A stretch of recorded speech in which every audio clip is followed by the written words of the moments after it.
Welcome back to everyone in our audience. I am delighted, as always, to welcome a wonderful leader and a good friend to our publication and our brand, Jason Hess of Class Research. Jason, welcome. Thanks, Mark. It's good to be on with you, even if it is remote. We've done several of these face-to-face, so yeah. But it's always fun to connect. How are you? I'm great. I hope you're doing well. Yeah, absolutely. Great, great.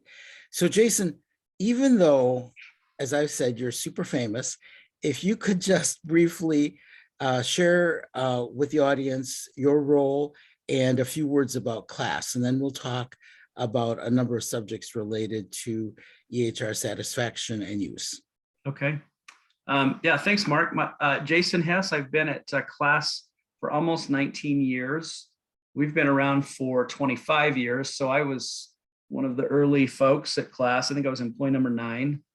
And my claim to fame was early research on computerized physician order entry adoption and, CPOE. And that was back when less than, 1% of hospitals in the country had physicians entering their own orders. So I remember doing some of those early reports at Class.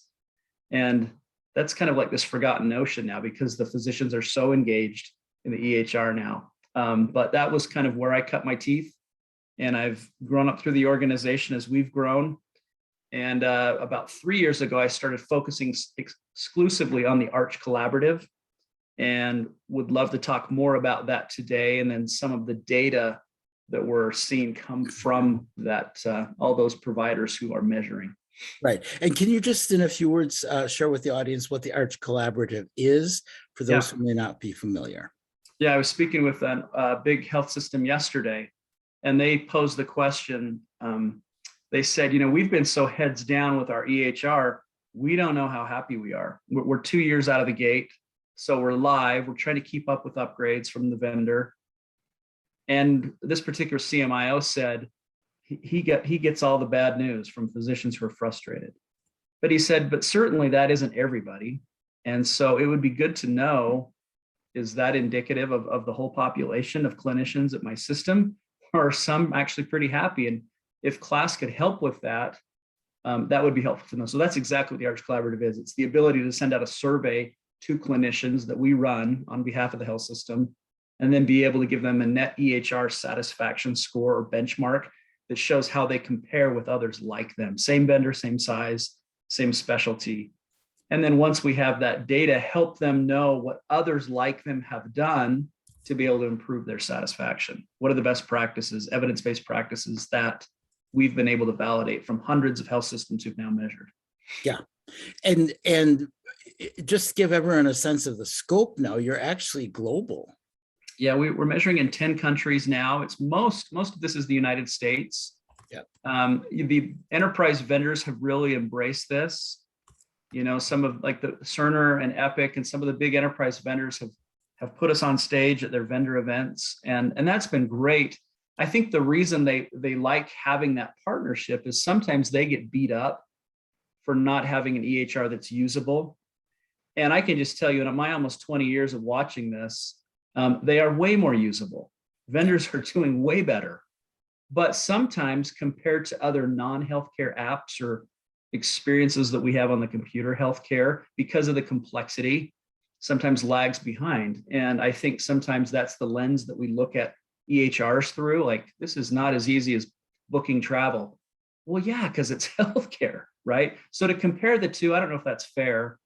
But what's neat about the Arch Collaborative is this highlights the initiative that vendors need, or that providers need to take to get better at the vendor solution that they've purchased and are investing so much in. And what we love to do is show a provider how they compare, and if training is a gap for them, or personalization or governance or communication or culture, well, those are things that we can highlight in the survey and then say, let us show you what other organizations who are having the same struggles you were having, here's what they're doing to be able to improve. Yeah.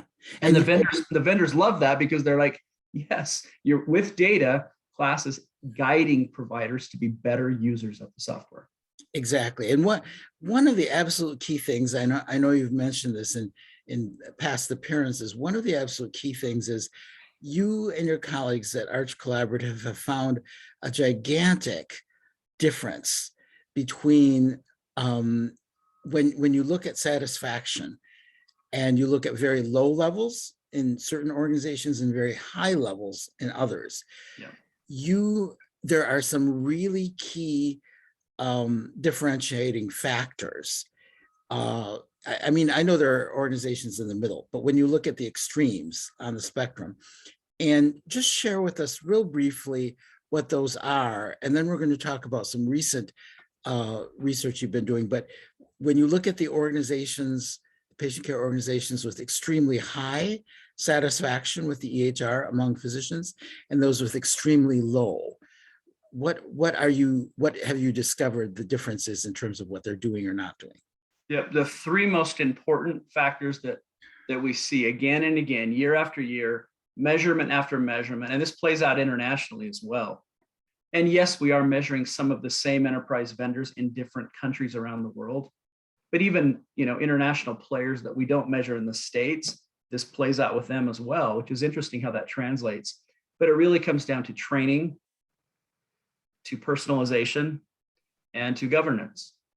And, you know, sometimes when my colleagues and I share that, it kind of feels silly because it's like, okay, class, you're telling me if we train better, if we can get our physicians to personalize their workflows in the EHR, and then we can actually engage their feedback and make them feel like they're part of the solution, we'll be happier.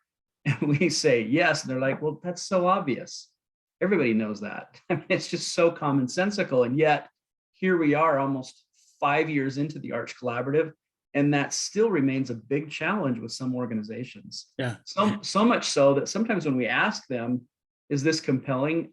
I think I always get nods of the head, yes.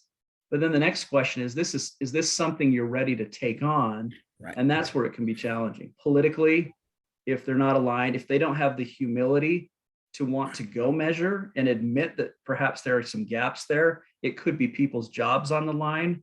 If in fact a decision was made to go with a very expensive system and data comes in that they're having a miserable experience, I mean, it just takes a lot of trust, whether you're IT or the clinicians or your executive leaders in the system, to be able to say, we own this. It's instead of pointing fingers at whose fault it is, we own it. It's a system, and it's providers and IT and the vendor that we all need to be at the table, but let's be really honest with how we're performing on this particular EHR.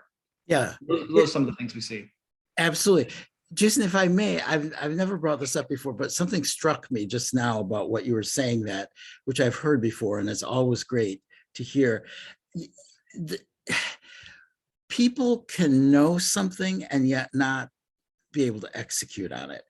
And what struck me was everybody, quote unquote, right, everybody knows that hand hygiene is very important, right? Like no one's going around saying, I'm against hand hygiene sucks.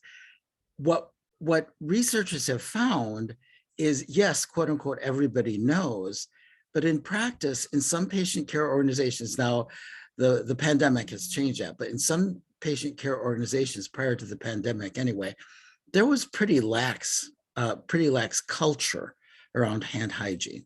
It was something that, quote unquote, everybody knew, but in practice, the norms were being violated regularly. And that's where you had higher hospital-acquired infection rates. Right, so right. I think the analogy with this is, quote unquote, everybody knows those three things that you mentioned, but executing is actually difficult. And it requires leadership, and it requires often cultural change. No question. And often when we present this, and I presented the Arch Collaborative hundreds of hospitals and health systems and large ambulatory entities as well. And sometimes the question is, okay, class, if we measure and we get this data back, then what? And the answer is, well, then we have to work together to collaborate with others, hence the name Arch Collaborative, and really put a team together that's going to focus on making some of these changes, initiatives, doing things to improve your training or personalization or your governance process. And the cool thing is you don't have to reinvent the wheel. Right. We've validated hundreds of cases now in reports and organizations who who have measured 1, 2, 3, even 4 times, who improve their satisfaction dramatically, focusing largely on those factors. And that's what's so exciting is the providers that participate in this are so abundant and willing to share the journey that they've been on versus trying to hide it and say, well, we're going to be the only happy provider on the XYZ vendor. No, no, no. What they want to do is say, this is really hard, but we want our peers to improve healthcare as well. And the way we do that is better utilization and satisfaction of the tools that we're using. So it has to be a continuous process. It can't be just a one and done for a tool. Exactly. Yep. Right? Yep. Now, I understand you have some new research that you'd like to share the results of. Yeah, and I've just cited it here on my monitor. We've published it this month on December 3rd, so 5 days ago. And some of the questions we ask on the Arch Collaborative deal with burnout. And so we have kind of these definitions that we'll ask. So we'll deploy this survey link to a large health system. They'll send it out, or to a hospital, and we'll get hundreds or even thousands of responses back on these questions. And the responses that we see on burnout are, it's kind of a graded scale, but I'm definitely burning out, or I have one or more symptoms of burnout, like emotional exhaustion. The symptoms of burnout that I'm experiencing won't go away, and I think about those work frustrations a lot, or I feel completely burned out and I'm at the point where I may need to seek help. So what we've seen is prior to COVID, almost 20% of clinicians were reporting some level of burnout. And that's not surprising, right? I mean, this has been a topic pre-COVID, but it's interesting. We watched this data set during the Delta variant. So Q2 to Q3 of this year, and that percentage jumped to 33%. So I think that's what's so sobering, is that it's been a challenge, but COVID certainly hasn't helped the issue. Yeah. And when you look at the factors or the contributors to burnout with physicians and nurses, it's a little bit different. So our data has showed that for physicians, the biggest impact on that increase in burnout has been a chaotic workplace, or after hours workload, or lack of teamwork. Sometimes physicians kind of have to go this alone, right? With their own responsibilities, their own documentation, the patients that they're seeing. For nurses, though, it's really been just after hours workload. Every health system I talk to in the country mentions nurse shortages right now. And so isn't that interesting, though, that big increase in COVID, and yet it's playing out differently, providers versus nurses? What's interesting to me too, well, first of all, just the commentary on the 20 to 30%, the leap to 30%, that's a lot of people. I mean, 30% is quite high. Obviously, if it were above 50, then we'd be in like a 4-alarm crisis. But one of the things that struck me just now as you were sharing those new stats, Jason, is that it's kind of like everything at once, right? We know that both nurses and physicians have been under unbelievable pressure during this pandemic. I personally am incredibly empathetic towards them. Yeah. Is there anything other than doing what the Arch Collaborative recommends? Is there anything additional that can really be done to support physicians and nurses during this time of differential stress while we're still in the pandemic, and certain states are, like Michigan, for example, are really being hit hard now, again, with overflowing ICUs and et cetera, et cetera, et cetera. Is there anything that healthcare IT leaders can especially do right now? I think acknowledging that, some are so heads down, or have been so heads down, that they're just dealing with it. It is what it is, right? We'll do the best we can. We'll bring in agency nurses, or those that we have, I'm sorry, you're just going to have to work longer. But I think just to stick your head in the sand and is not responsible. And I don't see that on a large scale. I think most organizations that I'm talking to now do have wellness programs or chief wellness officers Yeah. or initiatives in place. And they're acknowledging that this is really a tough time. Some of the things that we see in the data, which are interesting, are hostility towards clinicians, right? And that's not something that I've ever seen broadly in our research at class, and it seems like that's on the uptick. Yeah. I mean, just his hostility in people in general. If you watch the news, right? There's just we're in it plays out in our country specifically, but it also plays out in healthcare where people are scared. And isn't that amazing that you can be treated by someone who's trying to make you well, and that you can still show hostility towards them? Think about the irony of that, right? Yeah. So I think acknowledging that and not letting these clinicians go that alone, and putting programs in place and measuring, right? That's one of the great things about the Arch Collaborative is we have the ability to show an organization, here's what your burnout looks like. Yeah. You know, using some of the industry burnout standards that are out there, we actually include those in the questionnaire. And then once an organization measures, we can come back and show them, hey, here's how your burnout scores compare with others like you. Yeah. Would you like to know what others have done to be able to kind of mitigate that? Yeah, well, exactly. And I think one of the hopeful things in all this, or I think of it as hopeful anyway, is what you and your colleagues at Arch Collaborative have shown is these things can be done, right? We're not, this is not impossible. It's not a Sisyphean task.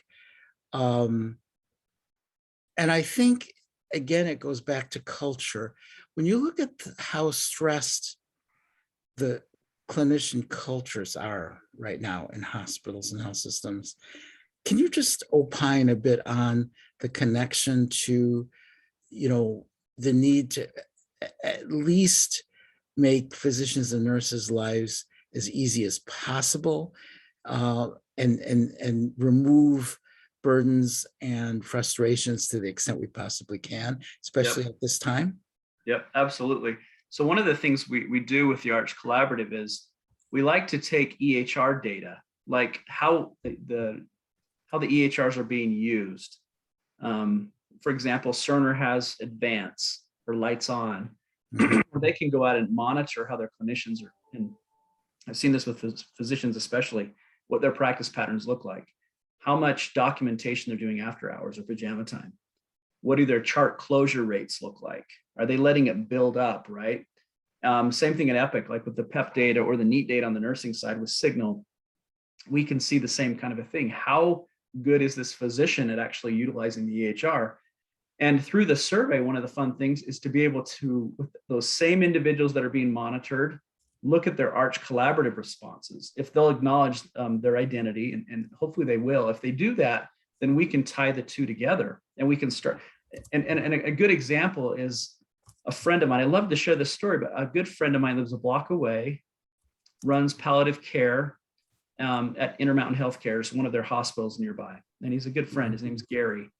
And he went through the survey when Intermountain measured on the Arch Collaborative, and he was identified as one that would benefit because of the way he was using Cerner Millennium Power Chart in his practice. And he thought he was a good user of the EHR, but come to find out the way he was using it, that they could monitor with those Cerner tools, and his satisfaction scores on the survey identified him as one who was not that happy. And was pretty frustrated. And so he knows I work at class. He knows I'm the survey guy, you know, in the neighborhood. And he knows that I talk about the Arch Collaborative. So he called me, he goes, hey, heads up, I did that survey your company's doing for Intermountain. And I was identified as one who needs help. So I took an hour, and a team from Intermountain came and sat with me, watched how I work with patients in Cerner. And he goes, it was a time commitment. He goes, but I got back an hour out of every day. Now, because of that time that I invested, I am a happier physician. I have more time. I have less pajama time after hours, because there are things that I just wasn't doing in Cerner, and the data helped them to find me. Yeah. And what's cool in that story is Intermountain just presented on this at CHC's Cerner's virtual event. And they went back and remeasured as an organization. And guess what? Surprise, surprise, their scores on satisfaction went up, because Gary's story has played out again and again and again. Mm, So when you ask questions like, is there something that can be done? Yeah, absolutely. But it takes the organization acknowledging that, yeah, maybe we're not very good at using this. It's a very expensive software. It's been a hard time. Let's get data that helps us identify pockets within the organization that would benefit from this. Let's do a sprint survey, a pre and a post of some kind, so we can assess the impact. And then let's extend that strategy to the whole organization. And we've validated that with several organizations now who are kind of following that play. And that's what's so exciting, is when you can see the improvement in satisfaction.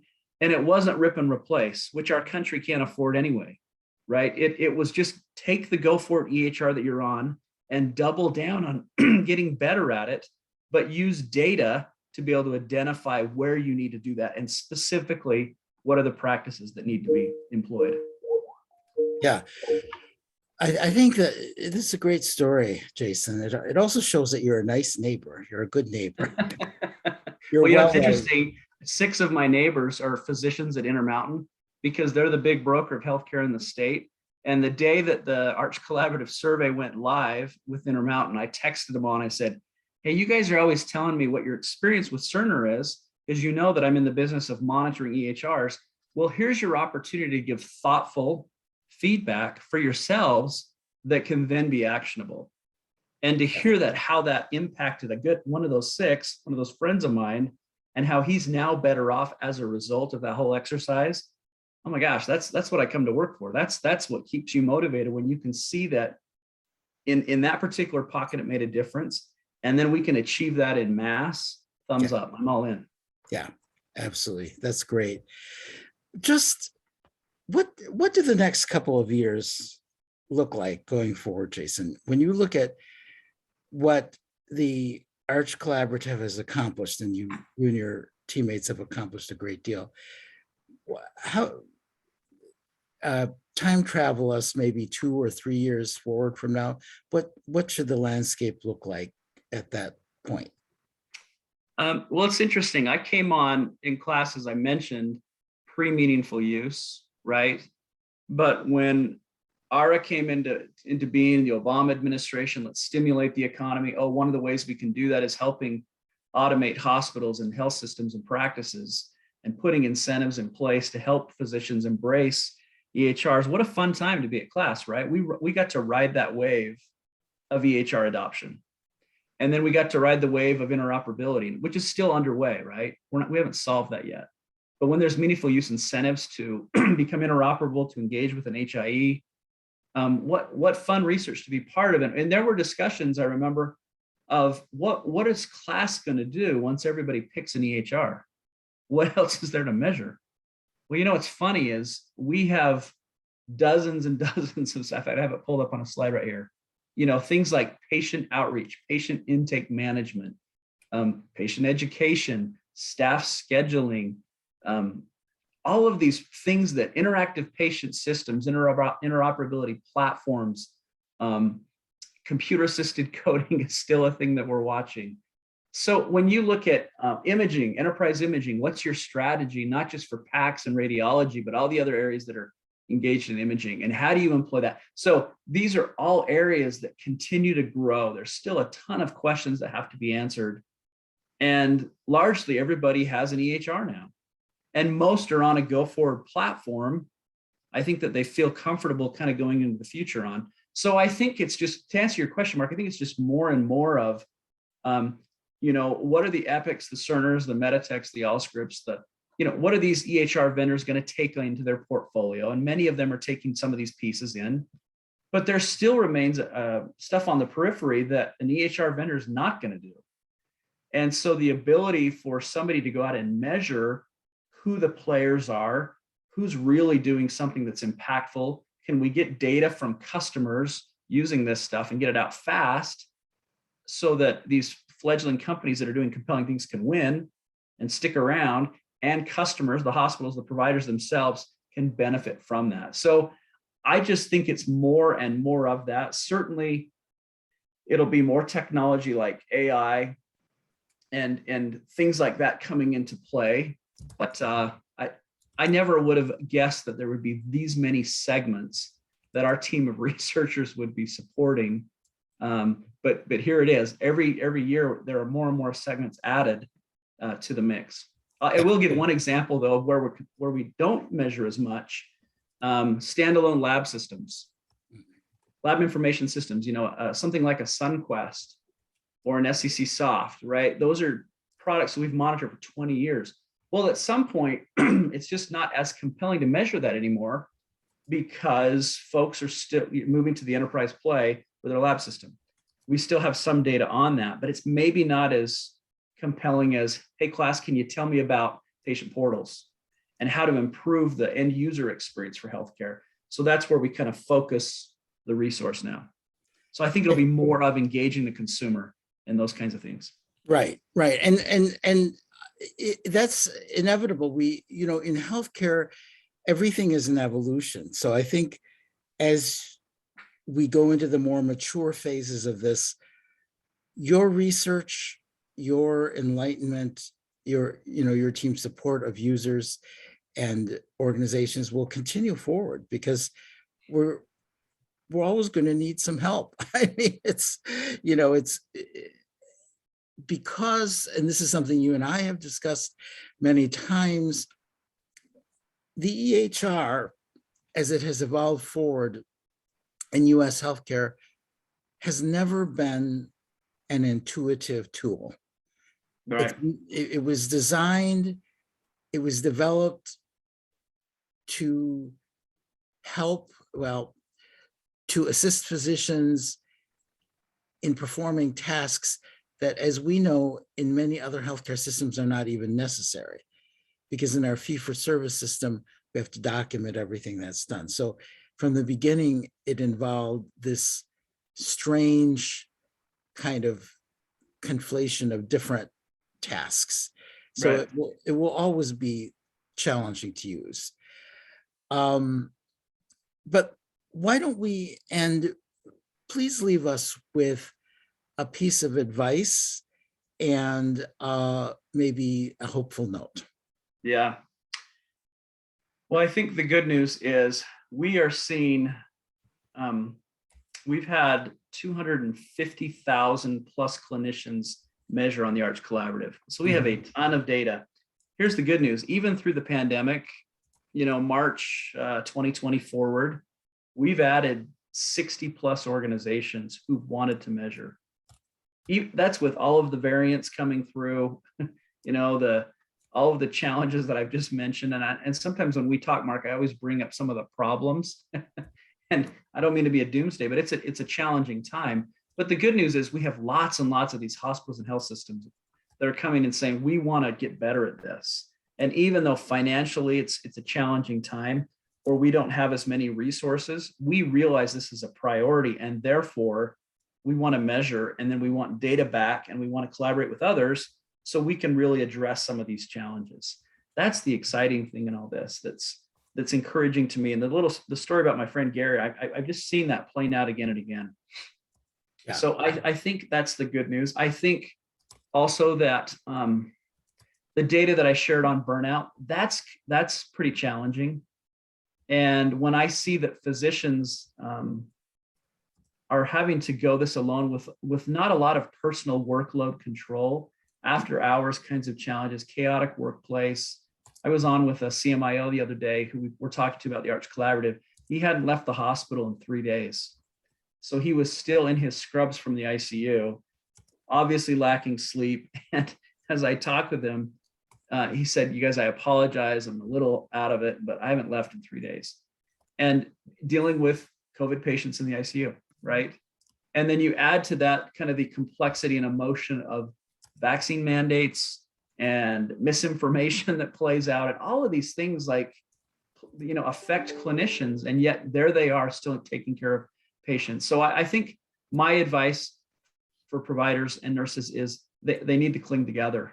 There needs to be a way to help these individuals, clinicians that feel isolated, that have no control, be able to come together in some kind of coalition where they feel like they have that support and they're not alone. It seems that nurses, in our data, nurses always return to the hive. We published on this. Nurses are allowed to take care of the patients, but what do? They go back to the nurse station, and you've seen it, and I've seen it in hundreds of hospitals, right? They're always in the nurse station, and they're talking and they're kind of decompressing and they're helping each other. How do you do this in Cerner or Epic, or show me this, or, or I have this patient and she just threw something at me, and oh my gosh, it's decompressing and talking through that. And what I see in the data is that physicians don't have that as much. And therefore that plays into that burnout. So I think it's more like what the nurses do, if that was ever a possibility, of just that support. And I think that's why in the day, the contributors to burnout are different nurses for physicians. I just thought that was fascinating. Yeah, and I think there's always been a collective spirit among nurses. They share in a certain way. Sometimes they gripe in a certain way together. Yeah, they gripe in a certain way, but they're talking to each other. Yeah, right? They are. Yeah, and they're helping each other, and that is the final thing I'll share, which is I think that some of the hope in all of this is that as we go forward, clinicians, both within their disciplines and also more generally, nurses to physicians, physicians to nurses, et cetera, we're learning collectively. Yeah. And that's what we need to do. And I feel hopeful in the sense that we're moving forward and individual clinicians are learning how to use EHRs better over time, Yeah. as well as to help themselves in their situations. Yeah. And I just love the story of your neighbor getting an hour back a day. An hour a day is huge. Massive. It's so much so that when he called me, I was sitting in the same chair in my office. And when he called me, he got emotional. Yeah. So that's kind of different, right? This is a guy that I'll see once or twice a month. I'll see him at church occasionally, or out mowing the lawn or working out or whatever on his bike. And yet he calls me, tells me that story, gets choked up telling me that. And he volunteered that. I didn't call him. Yeah. So is that meaningful in his life? Oh, absolutely. Yeah. And is he on the verge of burnout? I don't know. But I know that he's in a better situation today. Yeah. Because his organization is focused on this. They have a great vendor, but they just weren't doing things. They just didn't have data to help them find my friend like Gary. Yeah. And that's what's so encouraging in all of this. Yeah. Yeah, absolutely. Well, thank you as always, Jason. Yeah, you bet. It's always great to be with you. I always learn something. I know our audience will have learned something from this as well. Awesome. Thanks, Mark. Always a pleasure. Absolutely. Thank you so much.